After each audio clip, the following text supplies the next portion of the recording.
நீலகிரியில் காற்றுடன் கூடிய மிதமான மழை பெய்ததன் காரணமாக உதகையிலிருந்து கோத்தகிரி செல்லும் சாலையில் ராட்சத மரம் முறிந்து விழுந்து போக்குவரத்து பாதிப்பு ஏற்பட்டுள்ளது. இது குறித்து கூடுதல் தகவல்களை நமது செய்தியாளர் அன்பழகன் வழங்க கேட்கலாம். அதாவது உதகை மற்றும் கோத்தகிரி சாலையில் இந்த போக்குவரத்து பாதிப்பு ஏற்பட்டிருக்கிறது. எத்தனை மணி நேரமாக இந்த பாதிப்பு நிலவி வருகிறது? இது குறித்த அடுத்த கட்ட நடவடிக்கைகள் என்ன? விரிவான தகவல். வணக்கம் மோகன்ராஜ். நீலகிரி மாவட்டத்தில் உதகை, குன்னூர், கோத்தகிரி உள்ளிட்ட பகுதிகளில் 4 நாட்களுக்கு மேலாக காற்றுடன் கூடிய மிதமான கனமழை பெய்து வருகிறது. இந்த நிலையில் உதகையிலிருந்து கோத்தகிரி கட்டப்புட்ட அருகே திடீரென ராட்சதபுரம் சாலையில் விழுந்தது.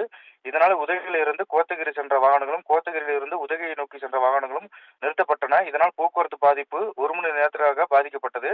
சம்பவ இடத்திற்கு விரைந்த தீயணைப்புத் துறையினர் மற்றும் காவல்துறையினர் பொதுமக்களின் உதவியுடன் சாலையில் விழுந்த மரத்தை அப்புறப்படுத்தும் பணியில் ஈடுபட்டனர். சுமார் 1 மணி நேரத்திற்காக போக்குவரத்து பாதிப்பினால் போக்குவரத்து பாதிப்பு ஏற்பட்டது. பின்பு ஒரு பகுதியில் மரம் மறுக்கப்பட்டு போக்குவரத்து அனுமதிக்கப்பட்டது.